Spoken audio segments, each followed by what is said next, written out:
తెలుగు సంబరాల తీయదనం అలనాటి రుచుల సరికొత్త రూపం పరంపర స్వీట్స్. వారిద్దరు స్నేహితులు కలిసే చదువుకున్నారు. సాఫ్ట్వేర్ ఇంజనీర్లుగా స్థిరపడ్డారు.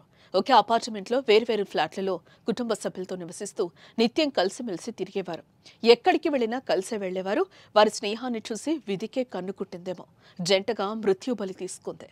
దుండిగల్ పోలీస్ స్టేషన్ పరిధిలో జరిగిన రోడ్డు ప్రమాదంలో ఇద్దరు స్నేహితులు దుర్మరణం చెందారు.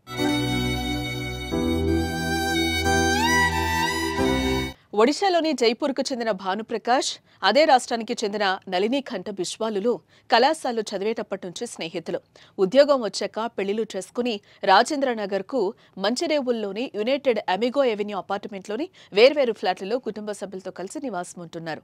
శనివారం రాత్రి 8 గంటలకు స్నేహితులిద్దరూ కారులో అపార్ట్మెంట్ నుంచి బయటకు వెళ్లారు. తిరిగి ఆదివారం తెల్లవారుజామున మేడ్చల్ నుంచి పటాన్చెరు మీదుగా ఔటర్ రింగ్ రోడ్డుపై ఇళ్లకు బయలుదేరారు. వేగంగా వెళుతున్న కారు మార్గమధ్యంలో మల్లంపేట 4A ఎగ్జిట్ వద్ద అదుపు తప్పి డివైడర్ను ఢీకొట్టింది. పల్టీలు కొట్టి విద్యుత్ స్తంభానికి తగిలి పక్కన రోడ్డుపై పడింది. ఈ ఘటనలో ఇద్దరు అక్కడికక్కడే చనిపోయారు. ప్రమాదానికి అతివేగమే కారణమని ప్రమాద దృశ్యాలు చెప్తున్నాయి. కారును నుజ్జునుజ్జు అయింది. కారులో చిక్కుకున్న మృతదేహాలను బయటకు తీసేందుకు పోలీసులు గంటసేపు శ్రమించాల్సిన పరిస్థితి.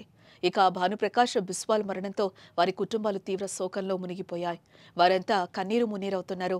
ఎంతో స్నేహంగా ఉండే వారిద్దరూ తిరిగి రాని లోకాలకు చేరుకోవడం తోటి స్నేహితులను కూడా కన్నీరు పెట్టిస్తోంది. అతివేగం, నిర్లక్ష్యం, నిద్రమత్తు, మద్యం మత్తు కారణంగానే రోడ్డు ప్రమాదాలు అధికంగా జరుగుతున్నాయి. ఎక్కువగా జాతీయ రహదారులు, ఓఆర్ఆర్ సహా చాలా రోడ్లు రక్తం మూడుతున్నాయి. రోడ్లు విశాలంగా ఉండటం, ట్రాఫిక్ సమస్య అసలే లేకపోవడంతో ఓవర్ స్పీడ్తో దూసుకుపోయి ప్రమాదాల బారిన పడడం ఆందోళనకు గురిచేస్తోంది. వాహనాలతో రోడ్డుపైకొచ్చేవారు అతివేగం కంటే విలువైన ప్రాణం ముఖ్యమని ఆలోచించాలి.